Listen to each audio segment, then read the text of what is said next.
नमस्कार दोस्तों, स्वागत है आपका हम असमी यूट्यूब चैनल पर। मैं हूं मनोज दत्त और आज हम वेदांग के विषय में पढ़ेंगे। नेट संस्कृत कोड 25 यूनिट 1 में एक टॉपिक है वेदांग और इसके विषय में आज हम विस्तृत रूप से चर्चा करेंगे, जानेंगे सामान्य परिचय वेदांगों का और जो भी महत्वपूर्ण प्रश्न वहाँ से बनते हैं उनके विषय में। ठीक है, तो सबसे पहले यदि हम बात करें वेदांगों की, वेदांग कैसे कहते किन्हें हैं। ठीक है, जो वेद के अंग नाम से ही हमें पता चल रहा है और वेदों को समझने के लिए जिनकी रचना की गई मुख्य रूप से उन्हें ही वेदांग कहा गया। वेदों के अंगों के रूप में उनकी कल्पना की गई, ठीक है, उन्हें वेदांग कहा गया। मुंडकोपनिषद में वेदों के साथ वेदांगों की गणना करके उन्हें अपरा विद्या के नाम से भी जाना गया है। मुंडकोपनिषद में ही सबसे पहले हमें वेदांग जो है इनका नाम जो है हमें प्राप्त होता है।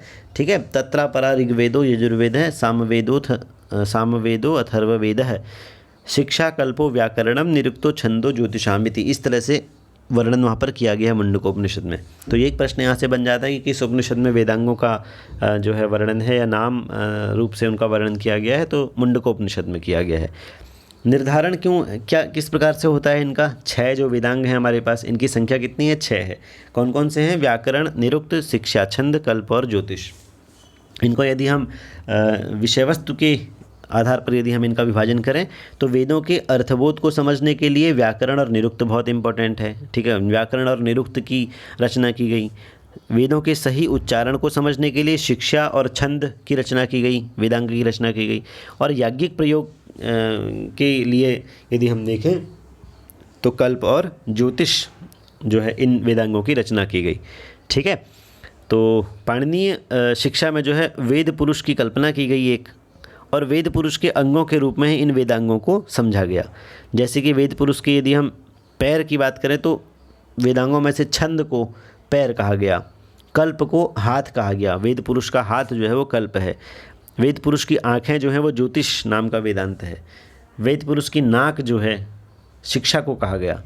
वेद पुरुष का मुख जो है वो व्याकरण है और वेद पुरुष का कान जो है वो निरुक्त है। तो ये प्रश्न हमेशा वहाँ से आता है और ये इसके विषय में एक श्लोक भी अच्छा सा है। छंद है पादु तो वेदस्य हस्तव कल्पोथ पठ्यते। ठीक है, ज्योतिषाम अयनम चक्षु, इस तरह से मुखम व्याकरणम स्मृतम शिक्षा घरणम तो वेदस्य करणो निरुक्तम उच्यते। इस तरह से एक श्लोक के रूप में भी आप इसको याद कर सकते हैं और इस तरह से भी आप इसको याद कर सकते हैं। चलिए अब जानते हैं 6 के 6 वेदांगों को अच्छी तरह से, थोड़ा इनके बारे में विस्तृत रूप से वर्णन करके इनके विषय में समझने का प्रयास करते हैं। शिक्षा, ठीक है, शिक्षा का मतलब ही ये है कि वेद को समझने के लिए जिस मुख्य चीज़ की हमें आवश्यकता पड़ती है तो उसका वर्णन ही शिक्षा नाम के वेदांग में किया जाएगा। ठीक है, शिक्षा कहते किसे हैं? ऋग्वेद की भाष्य भूमिका में कहा गया है कि वर्ण स्वराद्युच्चारण प्रकारो यत्र उपदिश्यते सा शिक्षा, कि वर्ण स्वर आदि के उच्चारण आदि प्रकारों के विषय में जहाँ पर उपदेश दिया किया है उसी को शिक्षा कहेंगे। मुख्य रूप से 6 विषय हैं इसके। कौन कौन से? वर्ण, स्वर, मात्रा, बल, साम और संतान। वर्ण किसे कहते हैं? वर्ण, स्वर और व्यंजन इस तरह से 2 प्रकार से हैं। मतलब कि यदि हम इन 6 विषय हैं शिक्षा के, तैत्तिरीय उपनिषद की शिक्षावल्ली में इन 6 विषयों का वर्णन है। वहाँ पर लिखा गया है कि वर्ण स्वर है, ठीक है, स्वर आदि को वर्ण कहते हैं। मात्रा, बले, इन वर्णों को उच्चारण करने में जो भी समय लगता है उसको जो है ये जो वर्णों के जो प्रकार हैं, स्वरों के जो प्रकार हैं, ठीक है, वो अलग अलग प्रकार से विभाजित होते हैं। उन्हें मात्रा भी कहा जाता है। उनको बोलने में लगने वाले समय को या फिर उनको बोलने में किया जाने वाला प्रयत्न जो है उसे बल कहते हैं। इस तरह से साम है, संतान है। तो वर्ण है, स्वर है, मात्रा, बले, साम, संतान इत्युक्त है शिक्षाध्याय है। इस तरह से तैत्तिरीय उपनिषद में की शिक्षावल्ली में ये वर्णन किया गया है। वर्ण किसे कहेंगे? पाणिनीय शिक्षा में शंभु एक विद्वान हुए हैं, उनका मत है कि कुल 63 वर्ण हैं। ठीक है, और ऋ को मिलाने से 64 वर्ण बन जाते हैं। यदि आप रीट की परीक्षा की तैयारी कर रहे हैं वहाँ पर, तो ये बहुत इंपॉर्टेंट प्रश्न वहाँ पर बनता है। उसके सिलेबस में ये लिखा गया है कि वर्णों के बारे में। तो एक प्रश्न यहाँ से बन जाता है कि 64 वर्ण कौन कौन से हैं? 64 सिर्फ स्वर ही हैं यदि आप जानेंगे तो। ठीक है, स्वर भी यदि और इनका विस्तृत रूप से अगर जानने का प्रयास करेंगे तो बहुत अच्छी तरह से एक वीडियो जो है मैं बना लूँगा इसके विषय में, जिसमें अ के ही 18 भेद हैं। ठीक है, ह्रस्व दीर्घ और प्लुत और फिर उसमें से भी अनुनासिक और अनुनासिक और अननुनासिक और इस तरह से, तो उनके अलग अलग भेद उसमें किए गए हैं और इस तरह से उनके फिर 18 भेद अ के बनते हैं और टोटल इन सभी भेदों और उपभेदों को मिला करके 64 स्वरों की संख्या होती है। ठीक है। और 21 स्वर कहे गए हैं इस तरह से। फिर जो 25 स्पर्श और स्पर्श व्यंजन है क से लेकर म तक। ठीक है, मतलब 64 जो है वो 63 वर्ण जो है वो स्वर और व्यंजनों को मिला के बताए गए हैं। 21 जो है इसमें स्वर हैं, 25 जो है इसमें स्पर्श यानी कि वर्गीय व्यंजन है। ठीक है, वर्गीय व्यंजन माने क च ट त प, ये 5 वर्ग हैं और इन पांचों वर्गों में आने वाले जितने भी वर्ण हैं यानी कि 25 वर्ण जो हैं वो स्पर्श उन्हें कहा जाता है। और 4 अंतस्थ हैं, य व र ल, 4 ऊष्म हैं, स श स ह, 4 यम हैं, य व ल, इस तरह से र जो बनते हैं, अनुस्वार है, विसर्ग है, जिह्वामूली, उपध्मानीय, और 2 स्वरों के बीच का ल जो है र प्रत्याहार जो बनाता है, इस तरह से 63 बनते हैं और लरी को मिलाकर 64 ये बन जाते हैं। इस तरह से 64 वर्णों के बारे में वहाँ पर बताया गया है। स्वर किसे कहेंगे? ठीक है, स्वर यानी कि स्वराघात, एसेंट जिसे कहते हैं, ये 2-3 प्रकार का होगा, उदात्त, अनुदात्त और स्वरित। और वेदों की विशेषता यह है कि वेद हमें जो है स्वरों के साथ, स्वरांकन के साथ मिले हुए हैं। मात्रा 3 प्रकार की होती हैं, ह्रस्व, दीर्घ और प्लुत। ठीक है, एक मात्रा भवेद ह्रस्व, द्विमात्रो दीर्घ उच्यते, इस तरह से श्लोक भी है उसमें। त्रिमात्रस्तु प्लुतो ज्ञेयो व्यंजनम चार्धमात्रकम, एक ऐसा श्लोक भी है। ठीक है, यानी कि व्यंजन की आधी मात्रा कही गई है। और व्यंजन की आधी मात्रा क्यों कही गई है? छंद का विभाजन जब हम करते हैं, छंद में जब हम जानने का प्रयास करते हैं, तो वहाँ पर अगर किसी वर्ण के बाद, किसी स्वर वर्ण के बाद आधा, किसी ह्रस्व स्वर वर्ण के बाद कोई व्यंजन आता है, आधा व्यंजन, तो उसको मिलाने से जो है वो दीर्घ वर्ण बन जाता है। तो इस तरह से व्यंजन की भी आधी मात्रा कही गई है। बल क्या है? बलम स्थान प्रयत्नौ। ठीक है, स्थान और प्रयत्न, उच्चारण स्थान और जो प्रयत्न है,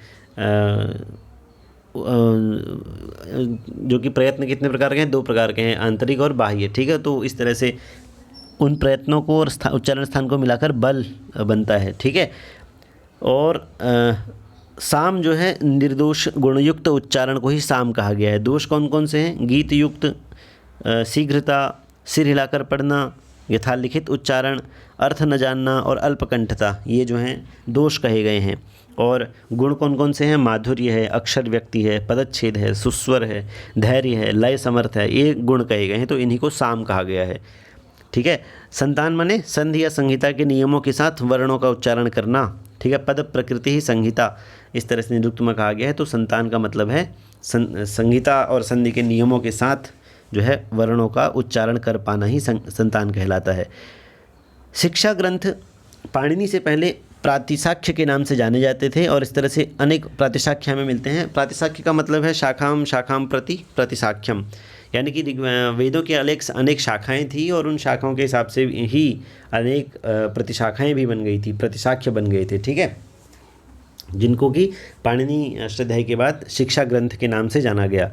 ठीक है, तो कौन कौन से प्रातिशाख्य हैं? ऋग्वेद प्रातिशाख्य है, एक तैत्तिरीय प्रातिशाख्य मिलता है, वाजस्नेयी प्रातिशाख्य है। ठीक है, अथर्व प्रातिशाख्य है, साम प्रातिशाख्य है, जिसमें कि साम तंत्र, पुष्पसूत्र, ऋक् तंत्र, इस नाम से भी अनेक अलग अलग जो है ग्रंथ हमें मिलते हैं। तो ये तो हो गई शिक्षा नाम के वेदांग की बात। अब हम करते हैं कल्प। ठीक है, कल्प नाम के वेदांग के बारे में जानने का प्रयास करें।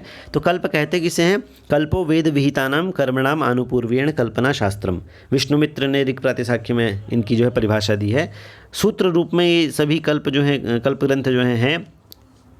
ठीक है, सूत्र किसे कहते हैं? अल्पाक्षरत्वे बहुवर्थ बोधकत्वम सूत्रत्वम, यानी कि कम से कम शब्दों में बहुत अधिक अर्थ के बोधक जो होते हैं उन्हें सूत्र कहा गया है। ठीक है, अल्पाक्षरम असंदिग्धम सारवद विश्वतोमुखम अस्तो भमनवद्यम च सूत्रम सूत्र विदो विदु, ऐसा भी सूत्र की एक परिभाषा है।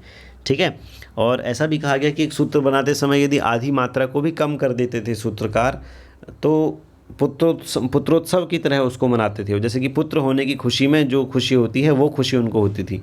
अर्धमात्रा लाघवेन पुत्रोत्सवम मन्यन्ते वैयाकरणः, जो वैयाकरणी लोग होते थे सूत्र निर्माण करते समय यदि आधी मात्रा को भी वो कम कर देते थे, तो कितना महत्व था सूत्र का कि कम से कम शब्दों में अधिक से अधिक अर्थ को आपको बताना है।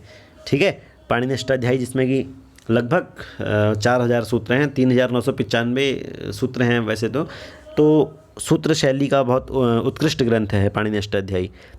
कल्प की यदि हम बात करें तो 4 प्रकार से इसका विभाजन किया जाता है। पहला प्रकार है इसका श्रौत सूत्र, ठीक है, दूसरा है गृह्य सूत्र, तीसरा है धर्म सूत्र और चौथा है शुल्ब सूत्र। श्रौत सूत्रों की बात करें तो ऋग्वैदिक यानी कि वैदिक यागों को श्रौत याग कहते हैं, जिनमें कि 7 हविर याग हैं और 7 सोम याग हैं। हविर याग कौन कौन से हैं? अग्न्याध्यान, अग्निहोत्र, दर्श पूर्णमास, आग्रहायण, चातुर्मास्य, निरूढ़, पशुबंध, श्रोत्रामणि। तो ये हविर याग हैं। और अग्निष्टोम, अत्यग्निष्टोम, उक्त्य, षोडशी, वाजपेयी, अतिरात्र और आप्तोर्याम, ये सोमयाग हैं, ठीक है, जिन्हें कि स्रोत सूत्र कहा गया है। यदि हम अलग अलग वेदों के स्रोत सूत्रों की बात करें तो ऋग्वेद के 2 स्रोत सूत्र हैं, आश्वलायन और शांखायन। यजुर्वेद में से शुक्ल यजुर्वेद के कात्यायन नाम का स्रोत सूत्र है, और कृष्ण यजुर्वेद का बोधायन, आपस्तंभ, हिरण्यकेशी, वैखानस, भारद्वाज और मानव, ये इसके स्रोत सूत्र हैं। सामवेद के आर्षेय, लाट्यायन, द्राह्यायण, जैमिनी स्रोत सूत्र हैं, और अथर्ववेद का वैतान नाम का स्रोत सूत्र है, ठीक है। गृह्य सूत्र की बात करें तो पंच महायज्ञ वर्णन जो है हमें गृह्य सूत्रों में मिलता है। पंच महायज्ञ कौन कौन से हैं? ब्रह्मयज्ञ, देवयज्ञ, पितृयज्ञ, भूतयज्ञ और नृयज्ञ। तो गृह्य सूत्रों में हमें इनका वर्णन मिलता है। और मुख्य रूप से गृहस्थाश्रम के नियमों के बारे में जिसमें वर्णन किया गया है उसको भी गृह्य सूत्र कहा जाता है। ऋग्वेद के 2 गृह्य सूत्र हैं, आश्वलायन और शांखायन। यजुर्वेद में से शुक्ल यजुर्वेद का पारस्कर नाम का गृह्य सूत्र है, और कृष्ण यजुर्वेद के बोधायन, मानव, भारद्वाज, आपस्तंभ, हिरण्यकेशी, वैखानस, वाधूल, काठक और वाराह सूत्र नाम के जो हैं गृह्य सूत्र हैं। और सामवेद के गोभिल, खादिर और जैमिनी, ये 3 गृह्य सूत्र हैं। और अथर्ववेद का जो गृह्य सूत्र है उसका नाम है कौशिक, ठीक है। धर्मसूत्र की यदि बात करें तो स्मृति ग्रंथों की रचना के आधार, जो मनुस्मृति, याज्ञवल्क्य स्मृति, ये जो स्मृति ग्रंथ हैं इनके आधार जो हैं ये धर्मसूत्र ही हैं। केवल बोधायन, आपस्तंभ और हिरण्यकेशी के संपूर्ण कल्पसूत्र हमें मिलते हैं। अन्य जो कल्पसूत्र हैं या धर्मसूत्र हैं वो जो हैं विलुप्त हो गए हैं, नाम मात्र शेष हैं। आश्वलायन, शांखायन और मानव के केवल श्रौत सूत्र और गृह्य सूत्र हमें प्राप्त होते हैं। इस समय केवल बोधायन, गौतम, आपस्तंभ, हिरण्यकेशी, वशिष्ठ यही धर्मसूत्र बचे हुए हैं। आपस्तंभ और हिरण्यकेशी जो हैं वो लगभग समान ही हैं। कुमारिल भट्ट जो है उनका गौतम धर्मसूत्र है, 600 ईस्वी पूर्व का है, और सामवेद का ये है, कुमारिल भट्ट ने वर्णन जिसका किया है। याज्ञवल्क्य और कुमारिल, शंकराचार्य, मेधातिथि ने गौतम धर्मसूत्र की चर्चा की है अपने ग्रंथों में। और बोधायन जो है कृष्ण यजुर्वेद जो है इसके 4 खंडों को प्रश्न कहते हैं वो, ठीक है। और आपस्तंभ ये भी कृष्ण यजुर्वेद से संबंधित है, धर्मसूत्र है। इस पर हरदत्त कृष्ण की एक उज्ज्वला व्याख्या है। और कुछ अन्य जो प्राप्त धर्मसूत्र हैं उनमें हिरण्यकेशी है जो कि आपस्तंभ का ही एक संस्करण है, आपस्तंभ धर्मसूत्र का। वशिष्ठ धर्मसूत्र है, कुमारिल भट्ट के अनुसार ऋग्वेद से संबंधित है ये। विष्णु धर्मसूत्र है जिसमें 100 अध्याय हैं। हारित नाम का एक धर्मसूत्र है जो यजुर्वेद से संबंधित है, और यजुर्वेद से संबंधित एक शंख नाम का भी धर्मसूत्र है। तो इस तरह से अनेक धर्मसूत्र में मिलते हैं। शुल्ब सूत्रों की यदि हम बात करें तो भारतीय ज्यामिति जो है उसका आरंभिक ग्रंथ इसे कहा जा सकता है, ठीक है। कृष्ण यजुर्वेद से के शुल्ब सूत्र जो हैं प्राप्त होते हैं हमें। शुक्ल यजुर्वेद के कात्यायन शुल्ब सूत्र है, और कृष्ण यजुर्वेद के बोधायन, आपस्तंभ, मानव, मैत्रायणी, वाराह और वाधूल नाम के शुल्ब सूत्र हैं। यज्ञ की वेदिका निर्माण के लिए इनका बहुत ही महत्व था। व्याकरण की यदि हम बात करें अब, ठीक है, तो व्याकरण नाम का जो वेदांग है उसमें प्रथम वैयाकरण इंद्र को कहा गया है। उसमें तैत्तिरीय संहिता जो है वाक को व्युत्पन्न, तैत्तिरीय संहिता में वाक को व्युत्पन्न किए जाने का आख्यान जो है वहाँ पर इंद्र को जो है प्रथम वैयाकरण कहा गया है। 5 उद्देश्य जो हैं हमको व्याकरण के दिखाई देते हैं मुख्य रूप से।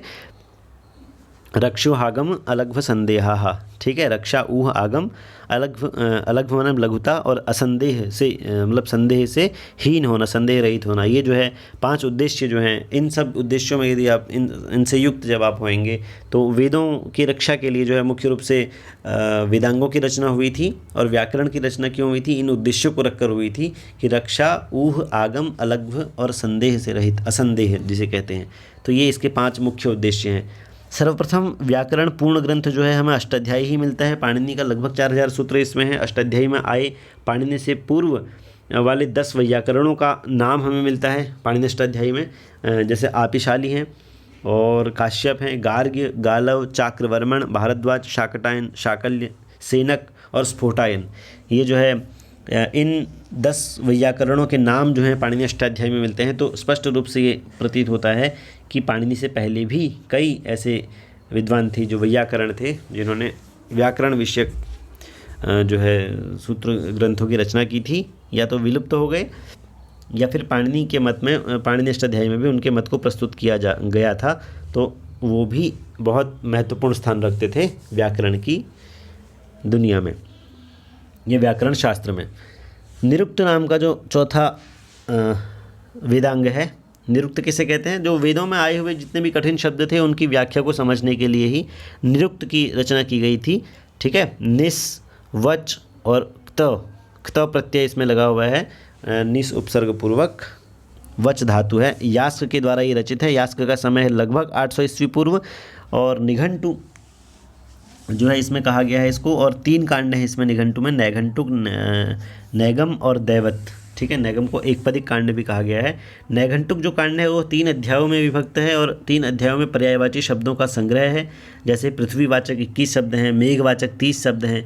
निघंटु का एक अध्याय जो है चौथा अध्याय जो है उसे नैगम कांड के नाम से जाना जाता है। ठीक है, जिसमें एक ही अध्याय है, एक पदिक भी इसको इसलिए कहा गया है। और दैवत नाम का जो कांड है, जो उसमें 14 अध्याय हैं, जिसमें कि हमें जो वर्णन मिलता है, ठीक है, निरुक्त के 5 रूप जो हैं, उद्देश्य जो हैं वो जो निर्धारित किए गए हैं वो इस प्रकार हैं: वर्णागम, वर्ण विपर्यय, वर्ण विकार, वर्णनाश और धातु। ठीक है, इस पर स्कंद स्वामी जो हैं 600 ईस्वी पूर्व जिनका समय है, और दुर्गाचार्य जिनका समय 13वीं शताब्दी है, और देवराज यज्वा जिनका समय 12वीं शताब्दी है, इनकी व्याख्याएं भी उपलब्ध हैं। ठीक है, निरुक्त पर। और यदि हम छंद की बात करें, छंद नाम के वेदांग की बात करें, तो छंद किसे कहते हैं? यदक्षर परिमाणम तत्छंद है। ठीक है, पद्य को बनाने के लिए अक्षरों का परिमाण जो होता है, निश्चित छंदों की गणना की जाती थी, मतलब निश्चित वर्णों की गणना की जाती थी, और कौन सा वर्ण ह्रस्व दीर्घ होना चाहिए, किस वर्ण का कहाँ पर उपयोग करना चाहिए। ठीक है, तो वो सब छंद शास्त्र में हमें मिलता है। इसका प्रतिनिधि जो ग्रंथ है वो पिंगल ऋषि का छंद सूत्र है, और छंद सूत्र के 4th अध्याय में सूत्र 7 जो है वहाँ तक वैदिक छंद है, और उसके बाद जो है लौकिक छंदों का वर्णन किया गया है। ठीक है, छंद में वैदिक छंदों की यदि हम बात करें तो गायत्री छंद है, उसमें 24 अक्षर होते हैं, 3 पाद होते हैं, प्रत्येक पाद में 8 अक्षर होते हैं, इस तरह से 24 अक्षर इसमें बनते हैं। उष्णिक छंद जो है, ये हमेशा इनसे प्रश्न आते हैं छंदों से संबंधित। उष्णिक छंद जो है इसमें 28 अक्षर होते हैं, यानी और 28 अक्षर में 3 पाद होते हैं, प्रत्येक पाद में मतलब पहले पाद में 12 अक्षर और दूसरे और तीसरे पाद में 8-8 अक्षर होते हैं। इस प्रकार से इसमें 28 अक्षर बनते हैं। अनुष्टुप जो छंद है उसमें 4 पाद होते हैं, प्रत्येक पाद में 8 अक्षर, और इस तरह से 32 अक्षरों का यह छंद बनता है। बृहति छंद जो है इसमें 36 अक्षर होते हैं। पंक्ति छंद में जो है 40 अक्षर होते हैं। ठीक है, 5 पाद होते हैं और हर पाद में 8 अक्षर, तो इस तरह से 40 अक्षर इसमें बनते हैं। त्रिष्टुप छंद में 4 पाद होते हैं, प्रत्येक पाद में 11 अक्षर, और इस तरह से 44 जो है इसमें अक्षर बनते हैं। और जगती छंद जो है, जो कि सबसे बड़ा छंद भी कहा गया है, 48 अक्षर इसमें होते हैं, और 4 पाद होते हैं, प्रत्येक पाद में 12 अक्षर इसमें होते हैं। इस तरह से 48 अक्षरों का यह एक छंद है, जगती छंद। ये वैदिक छंद थे, जिसमें कि अनुष्टुप जो है लौकिक में भी प्रयोग किया जाता है। ठीक है, कई सारी जो है लौकिक महाकाव्य अनुष्टुप छंद में हैं, जैसे कि आप देखेंगे रघुवंश, इसमें सबसे ज़्यादा अनुष्टुप छंद हमें दिखाई देता है कालिदास का जो है। ज्योतिष नाम के वेदांग की यदि हम बात करें तो ज्योतिष जो है इसका प्रमुख प्रतिनिधि ग्रंथ जो है वो लगधाचार्य का लगध ज्योतिष का ग्रंथ है, जो कि 1400 ईस्वी पूर्व जिसका समय माना गया है। ठीक है, वेदांग ज्योतिष जो हमें मिलता है उसमें 2 पाठ हैं, एक आर्च है जिसमें 36 श्लोक हैं, और एक याजुष पाठ है जिसमें 43 श्लोक हैं, और इसी पर सोमाकर भाष्य भी लिखा गया है। सोमाकर कौन थे? काशी के दाक्षिणात्य पंडित हैं सोमाकर। ठीक है, विशेष बातों की यदि हम बात करें, यहाँ पर विशेष चर्चा यदि हम करें तो अनुक्रमणी साहित्य जो है वेदों की रक्षा हेतु रचित किए गए थे। शौनक की 10 अनुक्रमणी है, मतलब इन वेदांगों के अतिरिक्त भी वेदों की रक्षा के लिए जो उपाय किए गए थे उन्हें अनुक्रमणी साहित्य कहा गया था। और वेदों की रक्षा हेतु जो कुछ रचित है, जैसे शौनक की 10 अनुक्रमणियाँ हैं, आर्ष, छंद, देवता, अनुवाक, सूक्त, ऋग विधान, पाद विधान, बृहद देवता, प्रातिशाख्य और शौनक स्मृति। कात्यायन के अनुक्रमणी जो है सर्वानुक्रम सूत्र हैं। शौनक की चरण व्यूह है, ठीक है। द्विवेद की नीति मंजरी है। अथर्ववेद पर बृहद सर्वानुक्रमणी भी लिखी गई है। और रामचंद्र नारायण दांडेकर ने वैदिक बिब्लियोग्राफी नाम से भी जो है एक प्रयास किया है इन्होंने। तो आज हमने उपनिषदों के विषय में विस्तृत रूप से जाना। तो अगले हम वीडियो में मिलेंगे किसी नए टॉपिक के साथ। तब तक के लिए आप अपना ध्यान रखिए। मिलते हैं नेक्स्ट वीडियो में। धन्यवाद, नमस्कार।